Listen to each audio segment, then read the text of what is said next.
Saya Ahmad Bahtiar Najif. Di sini saya akan membimbing kalian terkait pembelajaran pada pagi hari ini selama 30 menit ke depan. Tak lupa saya aturkan sholawat dan salam kepada baginda Rasul. Atas rahmat dan limpahannya kita bisa dipertemukan pada pagi hari ini. Karena suasana masih lebaran, saya ucapkan minal aizin wal faizin, mohon maaf lahir dan batin kepada teman-teman semuanya terkait pertemuan sebelumnya. Jika saya ada salah kata atau salah perbuatan yang kurang berkenan terhadap teman-teman semuanya, saya mohon maaf sebesar-besarnya. Oke, selanjutnya sebelum saya memasuki materi pembelajaran, saya akan melakukan presensi terlebih dahulu.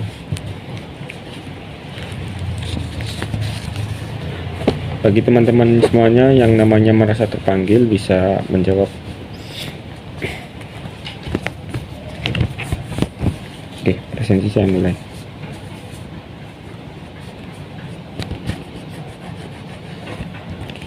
Oke, presensi saya tutup. Ini genap 37 siswa ya. Oh, 38. Oh, berarti ada yang tidak masuk satu anak.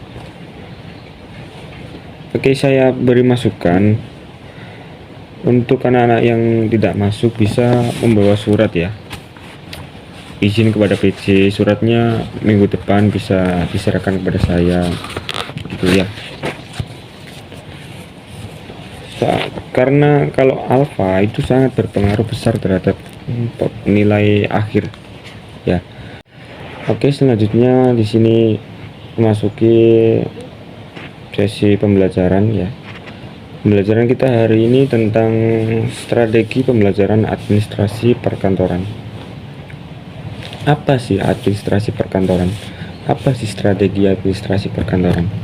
Apakah teman-teman semuanya sebelumnya sudah mengetahui atau sebelumnya sudah paham terkait strategi pembelajaran administrasi perkantoran?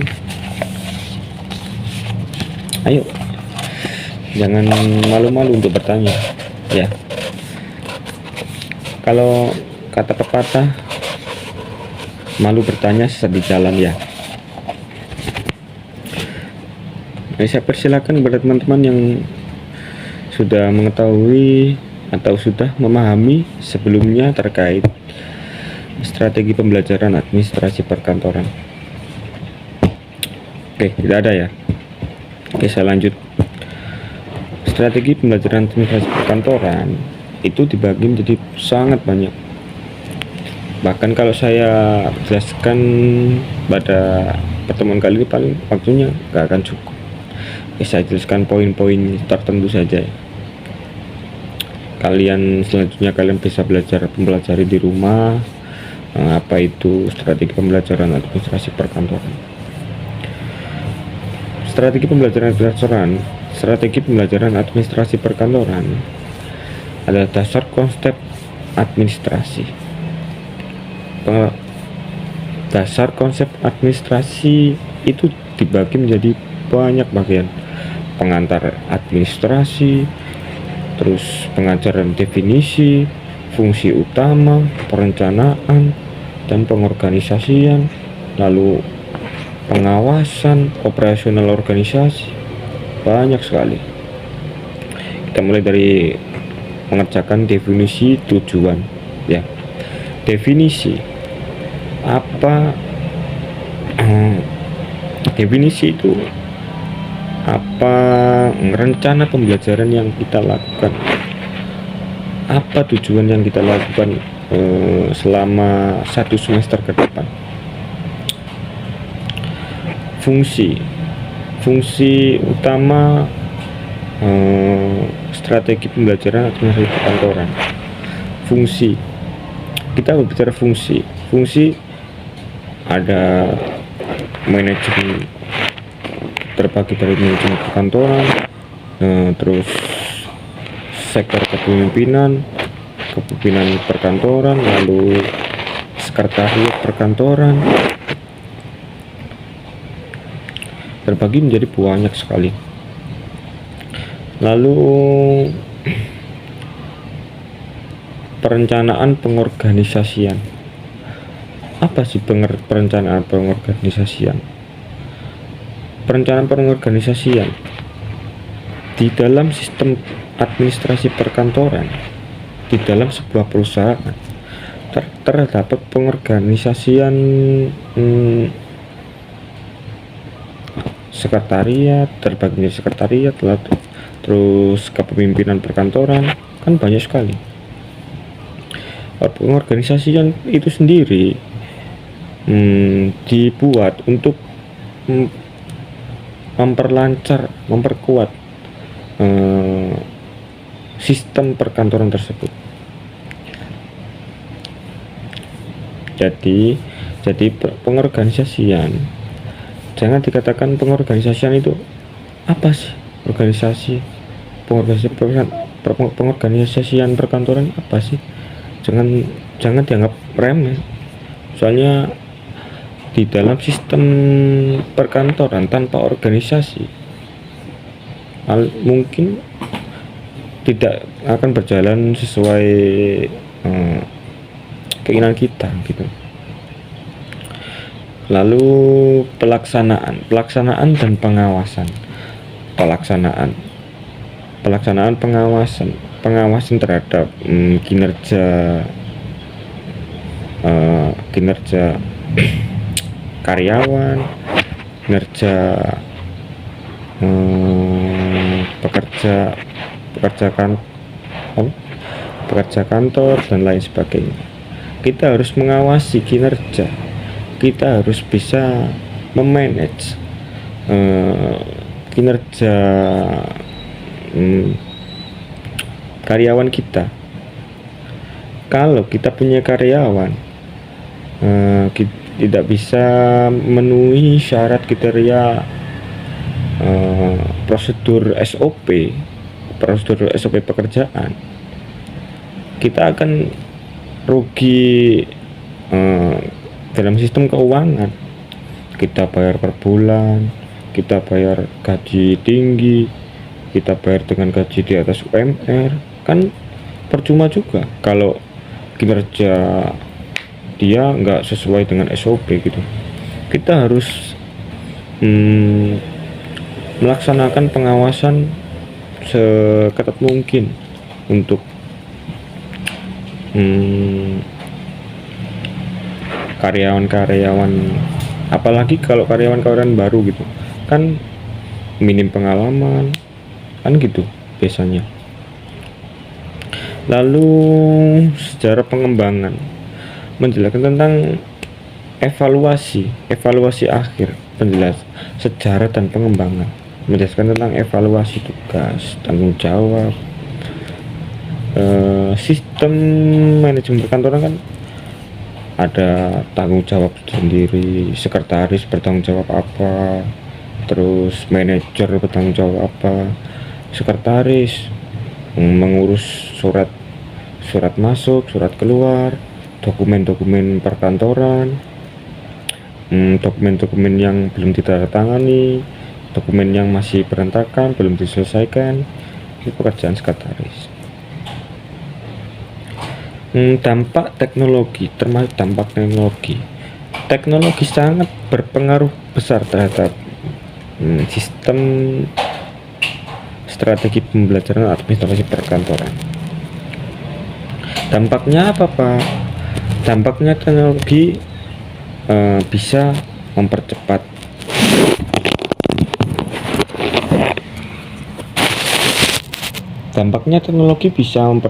pekerjaan, bisa memperingan pekerjaan. Sangat besar pengaruh teknologi terhadap strategi pembelajaran administrasi perkantoran. Lalu pengembangan bisnis global. Pengembangan bisnis, kita harus dituntut untuk mengembangkan bisnis global, jangkauan global, misal luar daerah, luar provinsi, kalau bisa luar negara, antar negara, bisnis global. Jadi kita harus punya channel, istilahnya channel, kalau bahasa kasarnya channel. Kita harus punya channel terlebih dahulu untuk mewujudkan bisnis global tersebut. Selanjutnya, standar dan etika profesi. Apa Pak standar dan etika profesi?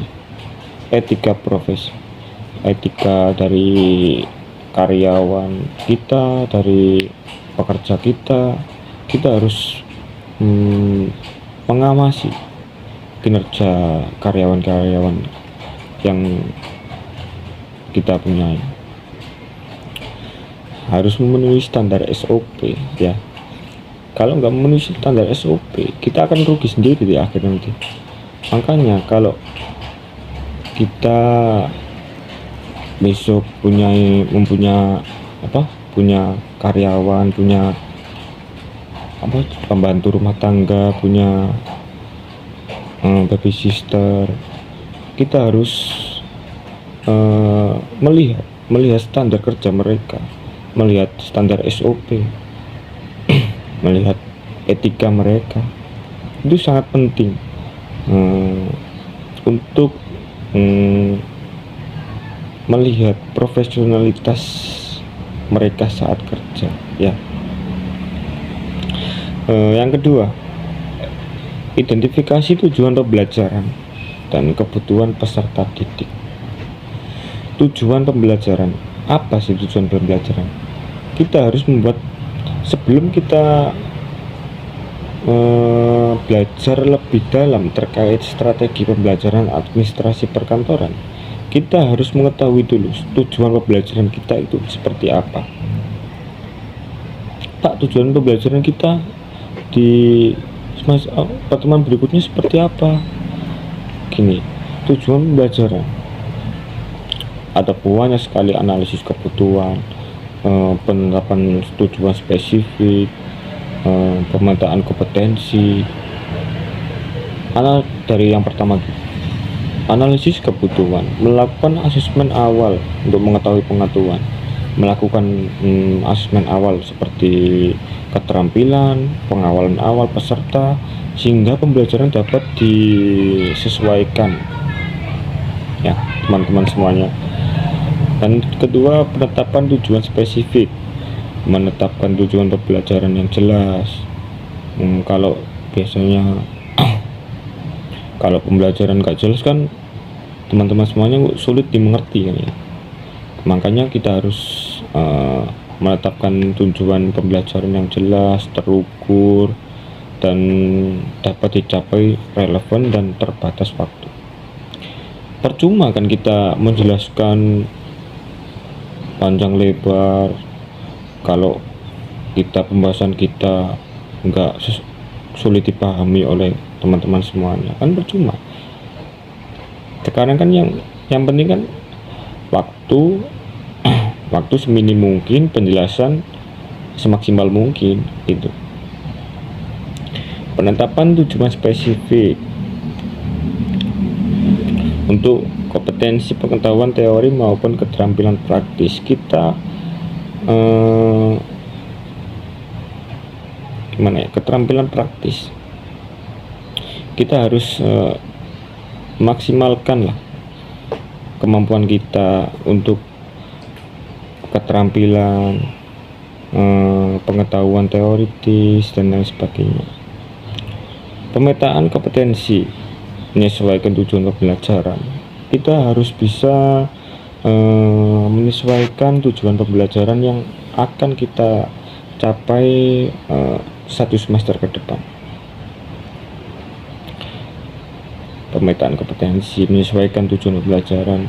Lalu dengan penetapan tujuan pembelajaran yang telah kita laksanakan, kompetensi kerja administrasi perkantoran yang berlaku nasional dan internasional.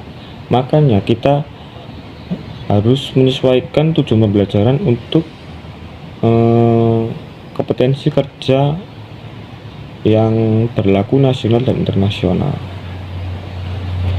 Yang ketiga, lanjut yang ketiga, pemilihan metode pembelajaran yang sesuai. Ini pemilihan metode pembelajaran yang sesuai. Buat apa kita memilih metode yang sana sini, yang terbaru lah, yang lama lah, yang beginilah? Buat apa kalau teman-teman semuanya nggak paham terkait pembelajaran apa yang telah kita laksanakan? Makanya kita harus memilih metode pembelajaran yang sesuai terhadap teman-teman semuanya. Ibaratkanlah Gen Z ya, Gen Z beda sama zaman saya dahulu. Kalian kan Gen Z ya, pembelajaran yang akan ditetapkan oleh pembelajaran yang akan dilaksanakan oleh bapak ibu guru terhadap kalian, atau Gen Z lah sebutannya ya, itu kalau disamakan dengan pembelajaran saya dahulu itu beda jauh. Penangkapan anak-anak sekarang mesti tidak akan sesuai dengan ekspektasi pengajar-pengajar dan tenaga pendidik yang lain. Yang kedua, selanjutnya metode teoritis. Ceramah menjelaskan konsep dasar dengan menyisipkan diskusi dan lain sebagainya. Mengapa diskusi itu sangat penting terhadap tujuan pembelajaran kita? Diskusi sesama teman-teman, diskusi sama teman sekelompok itu sangat penting bagi keberlangsungan pembelajaran ini. Diskusi, kalau ada teman yang katakanlah di atas kemampuan rata-rata lah, dibilang enggak, soalnya di sini enggak ada manusia bodoh, juga enggak ada manusia pintar, juga enggak ada. Di sini kita semua belajar ya, kita semua di sini belajar. Makanya kalau ada teman-teman yang istilahnya kurang paham lah, ada yang sudah paham, ada yang kurang paham, ada yang nggak paham sama sekali. Itulah fungsinya diskusi, itulah gunanya diskusi. Makanya diskusi itu sangat penting bagi teman-teman semuanya, untuk membantu teman yang kurang paham, istilahnya kurang paham lah terkait pembelajaran pada pagi hari ini, bisa didiskusikan pada teman-teman semuanya terkait apa sih strategi pembelajaran administrasi perkantoran. Kalian bisa diskusikan itu. Selanjutnya, ceramah interaktif. Ini dilewati aja. Studi case, menganalisis kasus nyata atau simulasi masalah administrasi perkantoran. Kita harus menganalisis kasus nyata terkait bagaimana kok bisa sistem perkantoran ini mengalami kebangkrutan, perusahaan ini mengalami kebangkrutan. Bagaimana, apakah dari sistem kepemimpinan kah, apakah dari sistem keuangan kah? Itu kan mesti ada masalah tersendiri di balik itu semua. Makanya kita dituntut untuk menganalisis kasus nyata, simulasi masalah administrasi perkantoran.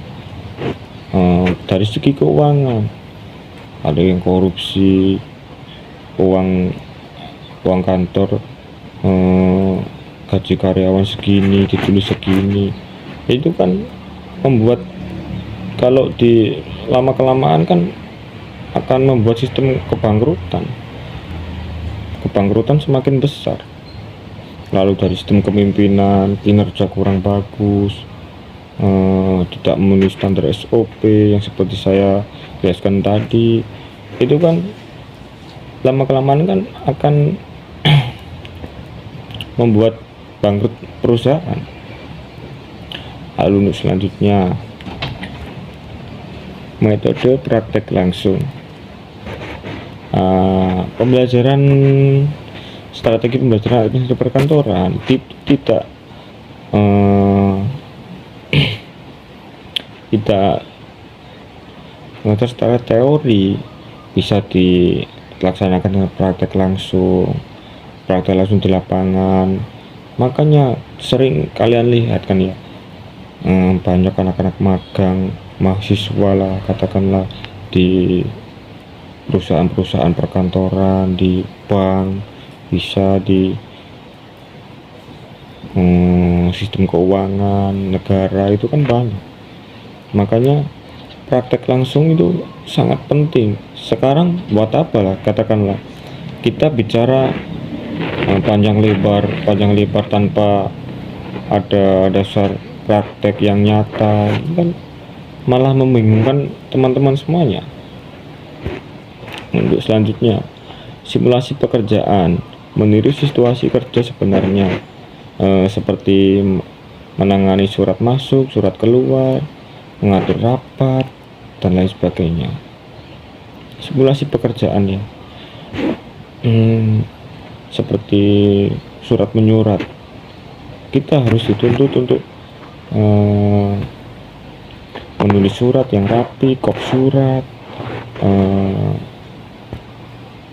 mengelola jadwal, mengatur agenda rapat pemimpin, mengatur agenda rapat manajer, dan lain sebagainya. Makanya kita harus belajar tentang simulasi pekerjaan.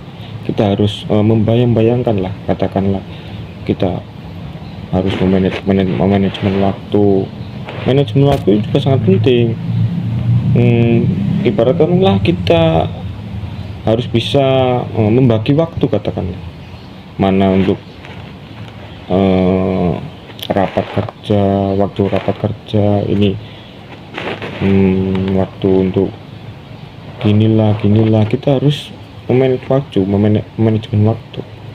Makanya manajemen waktu itu sangat penting. Selanjutnya, magang atau kunjungan kerja, itulah kata yang saya sebutkan tadi.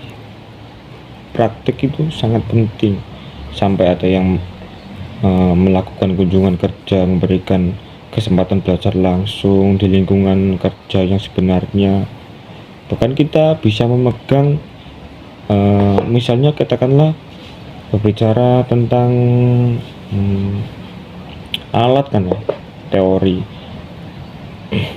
Kita saat praktek bahkan bisa memegang alat itu sendiri. Makanya memberikan kesempatan belajar langsung di lingkungan kerja yang sebenarnya itu sangat penting. Katakanlah magang waktu SMK kelas 2 ya, kelas 2 diberikan waktu magang 6 bulan untuk mencari pengalaman langsung di dunia kerja, itu penting. Selanjutnya, metode berbasis teknologi, pembelajaran daring menggunakan platform digital, mencapaikan materi dan evaluasi. Banyak pembelajaran daring. Makanya pembelajaran daring itu gimana ya, kan pembelajaran daring itu ibaratkanlah pengganti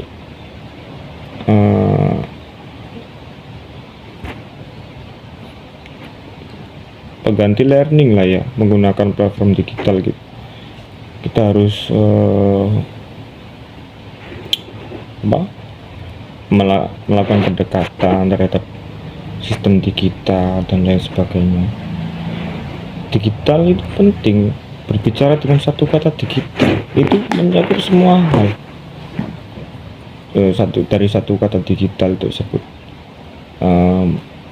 Yang selanjutnya, tutorial video, membuat untuk menggunakan konten, menjelaskan langkah-langkah pekerjaan teknis, lalu laporan keuangan. Kita harus bisa lah dituntut untuk menggunakan langkah-langkah pekerjaan seperti membuat laporan keuangan jurnal, jurnal besar, buku besar, itu kita harus dituntut untuk menjelaskan, untuk gimana ya, untuk bisa memahami lah istilahnya. Selanjutnya, pengembangan materi dan sumber belajar. Struktur materi, menyusun materi secara sistematis. Kita harus menyusun materi tersebut. Tujuan apa selanjutnya yang kita gapai di sistem perkantoran tersebut? Oh, saya ingin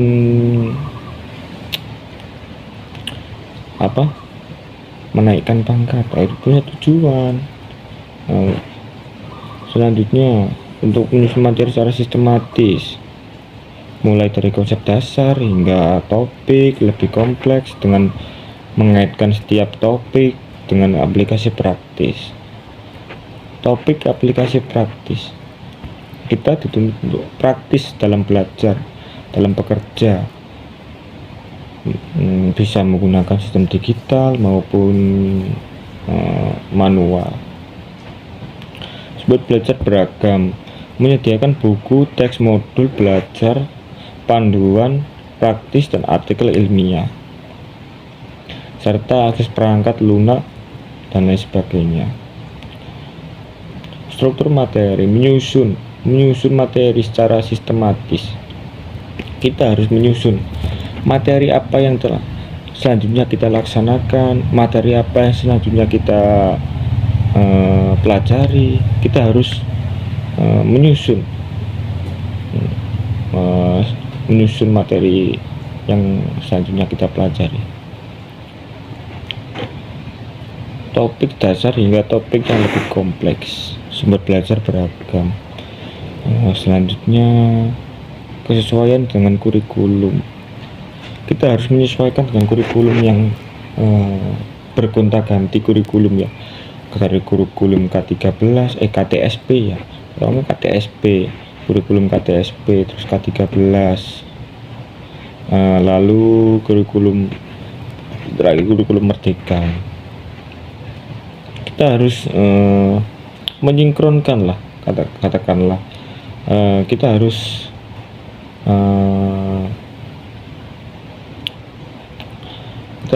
menyesuaikan atas bergonta-gantinya kurikulum ini.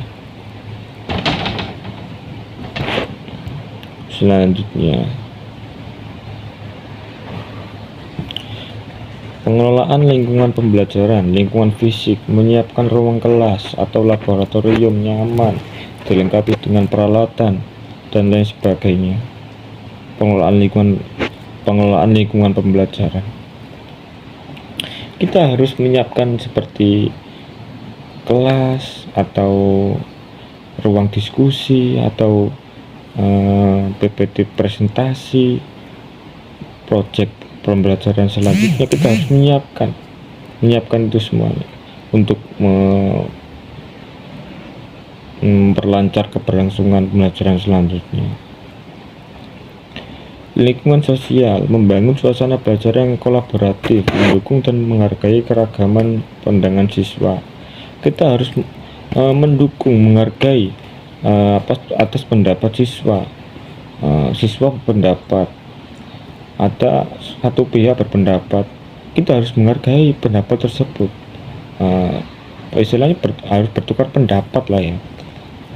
Pendapat si A ingin seperti ini, pendapat si B ingin seperti itu.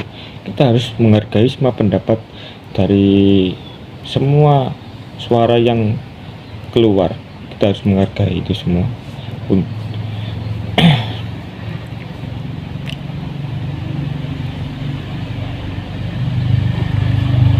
Membangun suasana belajar yang kolaboratif. Kita harus saya sebagai pembimbing kalian itu harus bisa menciptakan suasana belajar yang kolaboratif, inovatif, terukur, terarah.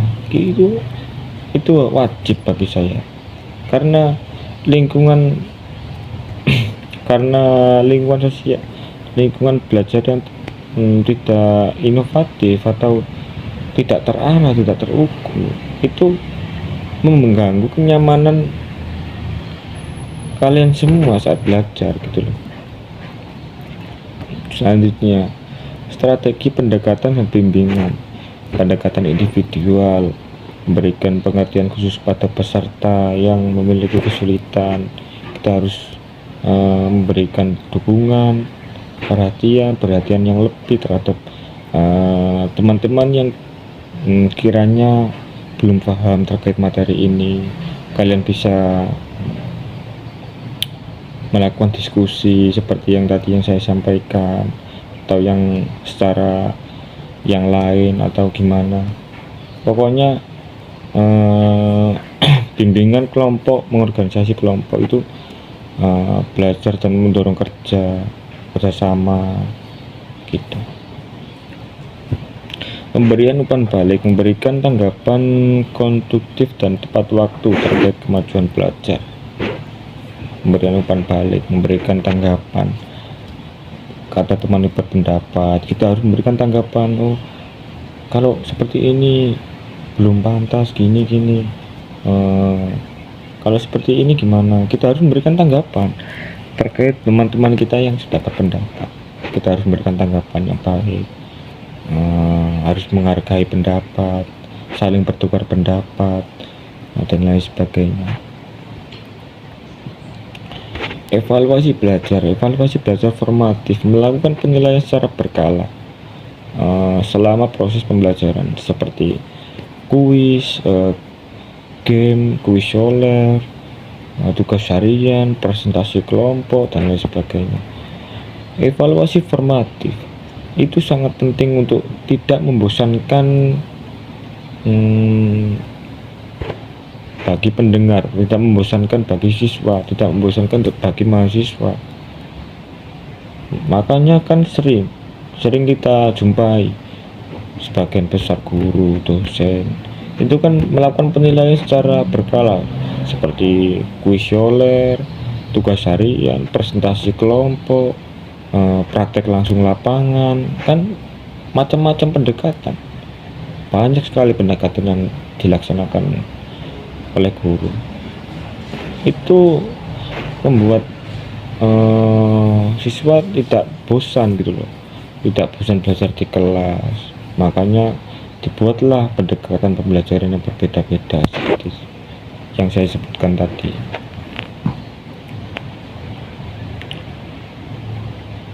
Evaluasi sumatif, melaksanakan ujian akhir atau penilaian proyek.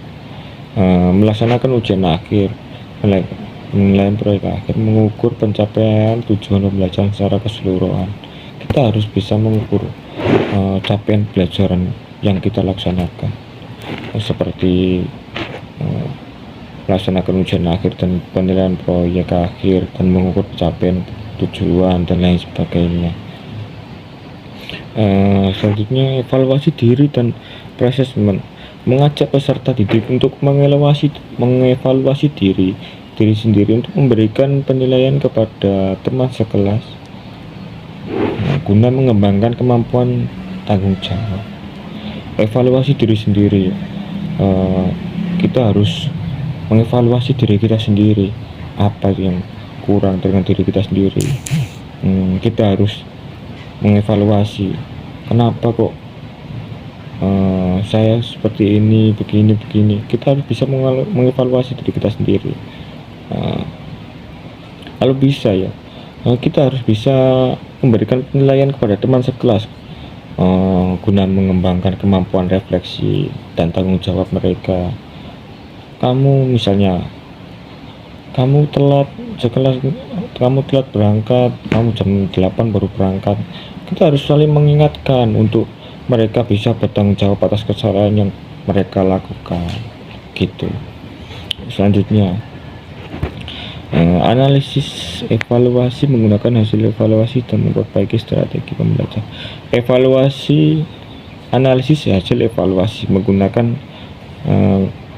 metode pengajaran di masa mendatang.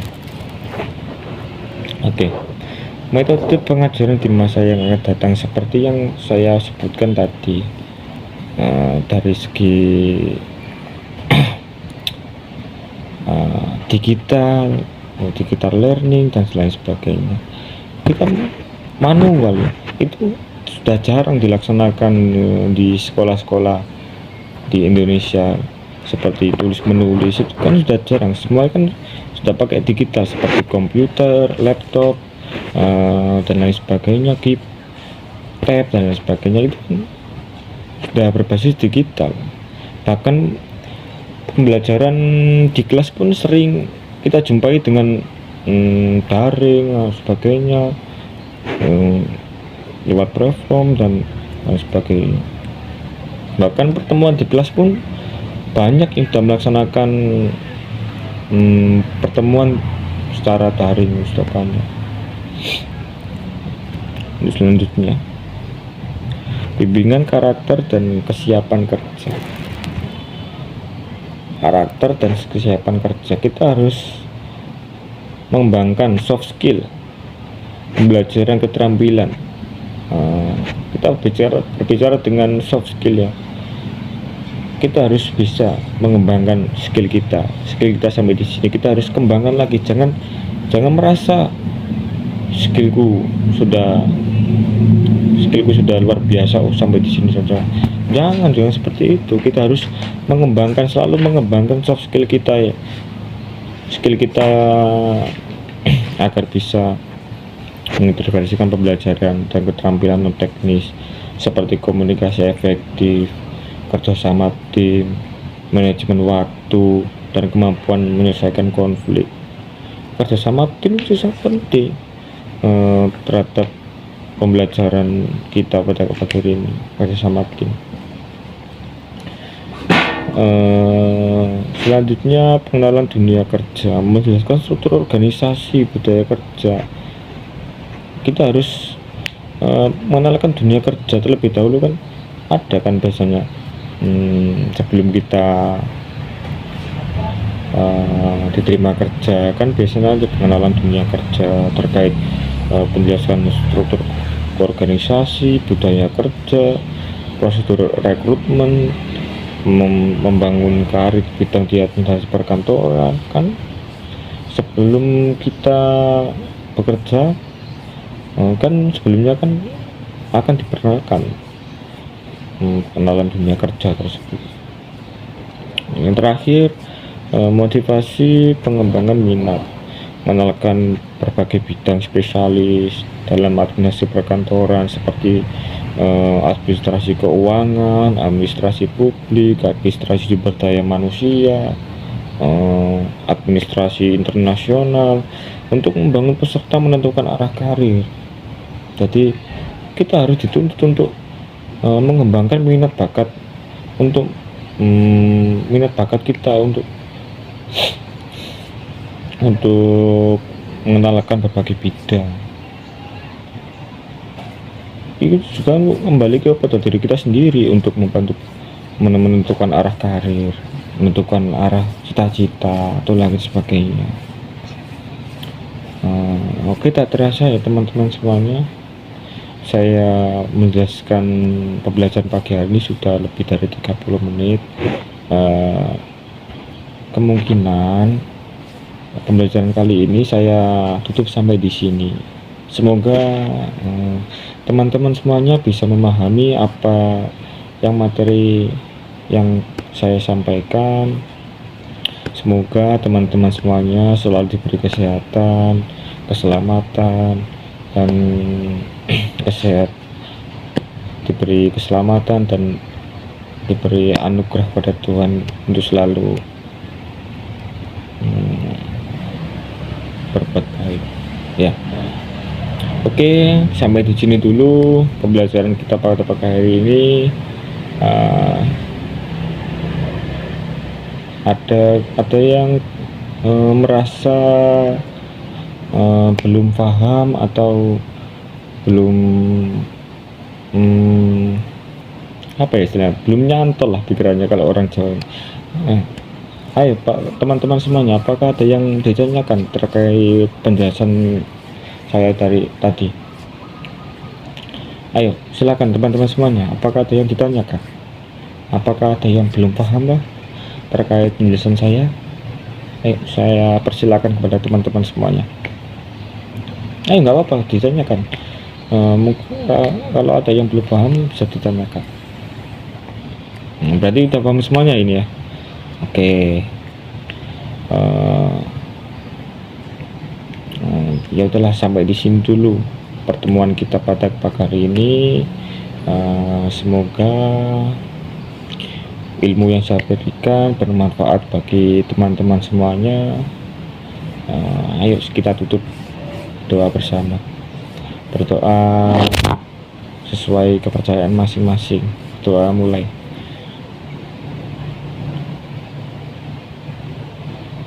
Doa selesai. Oke. Saya Ahmad Bahtiar Najib, saya pamit undur diri. Sekian pertemuan pada pagi hari ini, saya tutup. Assalamualaikum warahmatullahi wabarakatuh.